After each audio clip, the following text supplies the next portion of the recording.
Good Morning Business, le débat. On vous a raconté l'histoire d'Unicredit qui veut prendre le capital de Commerzbank. On vous a raconté ça dans le journal. Olaf Scholz, le chancelier allemand, dit non, clairement. Et pourtant, il avait vendu des parts la semaine d'avant. Nicolas Dos, Jean-Marc Daniel, est-ce qu'il a raison, le chancelier allemand ? Alors, après, il y a la posture du chancelier allemand, la façon dont a opéré Unicredit en achetant des produits dérivés, un petit peu discrètement, c'est vrai. Plus globalement, moi, ça me rappelle ce qui s'est passé au moment de Choose Friends. Là, Emmanuel Macron avait défendu l'idée des fusions transfrontalières bancaires. Enfin, que les banques européennes se rapprochent. À l'époque, souvenez-vous, il y avait une petite rumeur de Santander qui regardait d'à peu près Société Générale. Le régulateur européen est pour, la Banque centrale est pour, au nom de l'Union des marchés de capitaux. Intuitivement, on se dit que on a effectivement un secteur bancaire beaucoup plus émietté qu'aux États-Unis. Bon, en réalité, on a des banques en Europe qui sont beaucoup moins fortes qu'aux États-Unis. Vous prenez en moyenne le résultat net d'une banque, c'est 2 fois inférieur en Europe par rapport au résultat d'une banque en moyenne aux États-Unis. On est à peu près à 7 milliards de profits d'un côté, contre pratiquement 14 de l'autre. Vous regardez le résultat net par employé d'une banque américaine, c'est 100 000 euros. En Europe, c'est 70 000 euros. Une intuition qui nous pousse à dire, bien sûr, il faut absolument que les banques se rapprochent. Et puis il n'y a pas que l'intuition, il y a le rapport Mario Draghi aussi. Mario Draghi, et puis on se dit, oui, visiblement le Graal, c'est d'aller vers cette fameuse union des marchés de capitaux. S'il y avait une accélération du secteur bancaire, ce serait un accélérateur vers l'union des marchés de capitaux, comme on a cru il y a des années que s'il y avait une monnaie unique, ce serait une accélération vers une Europe fédérale. Bon. Après, il y a la réalité des choses. La réalité des choses, c'est qu'en fait, les fusions bancaires en Europe, elles ne se font pas. Alors, elles peuvent ne pas aboutir pour différentes raisons. Résistance allemande face à une volonté un petit peu agressive d'un Italien, mais ça, c'est un cas particulier. Après, donc, qu'est-ce qu'on observe ? On observe qu'on a tout ce qu'il faut en Europe pour désinciter à grossir. En fait, plus une banque devient grosse, plus elle a des normes prudentielles qui vont s'accentuer, des exigences en fonds propres qui vont se durcir. Et en fait, grandir pour une banque en Europe, ça coûte de l'argent. En fait, grandir, devenir too big, ça veut dire que ça complique la vie. Donc l'intérêt pour objectivement une banque à devenir une grosse banque comparable aux tailles des établissements aux États-Unis, c'est pas forcément incitatif. Et effectivement, pour atteindre cette taille-là, on peut imaginer que ce serait des rapprochements transfrontaliers. Après, que vous prenez, est-ce que les synergies sont aux yeux ? Pas tant que ça. En fait, chaque marché bancaire fonctionne selon ses propres règles. Chaque marché bancaire a son système de paiement, sa réglementation, ses pratiques commerciales. Il n'y a pas d'assurance de dépôt commune. Il y a plein de différences qui font que la capacité à créer de la synergie en rapprochant deux établissements européens n'est pas du tout évidente. Ensuite, il y a malgré tout un lien un peu incestueux entre la banque et l'État dans lequel vit cette banque. Regardez chez nous, par exemple.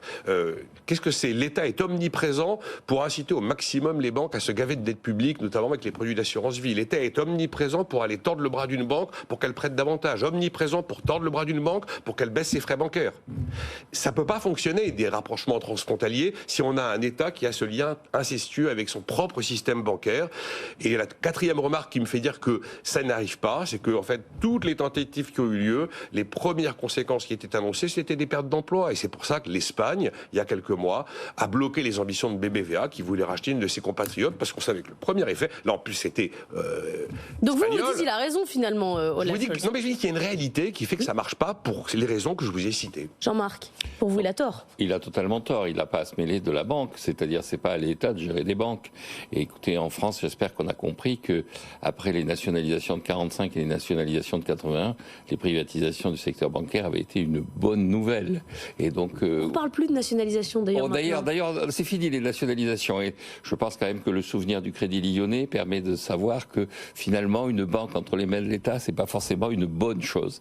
Dans cette affaire, il y a quand même, par rapport à l'actualité immédiate, il y a le fait qu'effectivement la question qui se pose, c'est quel est pour un certain nombre d'entreprises et notamment pour des entreprises bancaires, quel est le bon nombre ? C'est une question que se posent les économistes. La théorie, c'est plus il y a d'entreprises, plus c'est favorable à la concurrence. Néanmoins, il faut qu'il y ait un minimum de marché pour une entreprise pour absorber ce qu'on appelle les effets d'échelle. Il faut qu'elle fasse effectivement des économies sur la capacité à répartir les coûts fixes sur davantage de clients.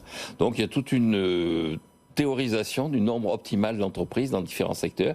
Donc la banque, les télécoms. Et alors c'est combien pour la banque? On a un chiffre Non. Il y a une comparaison Amérique-Europe si vous voulez. Quand on prend la population en millions de personnes, il y a 9 très grandes banques aux États-Unis. Pour l'équivalent en Europe, on est à 23. Et en théorie, si on était sur les mêmes équilibres que l'Amérique, on serait à 15. Allez, autour de 12. Je parle des très grandes. Jean-Marc. Oui, des très grandes. Parce qu'en plus, aux États-Unis, c'est très compliqué. Il y a des États où les grandes banques ne ne peuvent pas s'installer. Donc elles sont obligées de créer une filiale qui va s'installer dans les États. Et donc vous avez un réseau bancaire aux États-Unis qui est à la fois relativement concentré et très éclaté parce qu'il y a beaucoup de petites banques qui ne sont jamais que les filiales des grandes banques qui ont été obligées de créer une coquille dans l'État en question. Donc la question, combien? Alors pour les télécoms, on en est plutôt à 4, 5. Pour les banques, on ne sait pas très bien combien il faut en fonction du nombre. Donc les économistes réfléchissent. Ce qui est important dans tout ça, c'est quand même qu'il ne faut pas porter atteinte quand même au principe de la concurrence. C'est-à-dire que l'objectif, c'est face à chaque concentration, face à chaque tentative de regroupement de l'activité, est-ce que la concurrence va être atteinte? Est-ce que est-ce qu'il va y avoir des positions dominantes qui vont générer des abus? Mais Jean-Marc, l'État a le droit de ne pas vendre ses parts. C'est un actionnaire comme les autres. Alors non, c'est pas un actionnaire comme les autres, parce que l'État, justement, les autres actionnaires, normalement, ils ont des objectifs qui sont des objectifs de rentabilité, de profit, et une menace qui est de perdre de l'argent. L'État, Nicolas l'a rappelé, il va avoir des objectifs de préserver l'emploi, faire de l'aménagement du territoire, assurer une forme de souveraineté. Vous dites ça comme si c'était n'importe quoi. Des objectifs vraiment... C'est des objectifs politiques, mais qui ne relèvent pas de la logique économique. Et quand vous avez, d'ailleurs, on a parlé de l'Espagne, mais l'Espagne est intervenue, le gouvernement Sanchez est intervenu non seulement sur le secteur bancaire, mais il est intervenu aussi dans le matériel ferroviaire, parce qu'il y a une entreprise hongroise qui veut racheter une entreprise espagnole, et l'État a dit, ah ben non, c'est de la souveraineté qui est en jeu. Tout est prioritaire. Oui, tout est prioritaire, et le mot clé, c'est devenu le mot souveraineté. Et la dernière remarque que je ferai, c'est qu'encore une fois, on est dans l'Union européenne, on parle de l'Union de marché de capitaux, c'est pas une banque extérieure à l'Union européenne qui est dans l'affaire Unicredit, c'est une banque italienne. Et donc, il y a le discours, on est européen, et puis dès qu'il s'agit de réaliser ça de façon concrète, on est allemand. Oui, on a un vrai problème de puissance du secteur bancaire en Europe par rapport au secteur bancaire aux États-Unis. Vous avez vu que sur Bâle 3, la Fed a choisi une version édulcorée des règles prudentielles qui, évidemment, en Europe, s'appliqueront plein pot. Merci à tous les deux. On se retrouve demain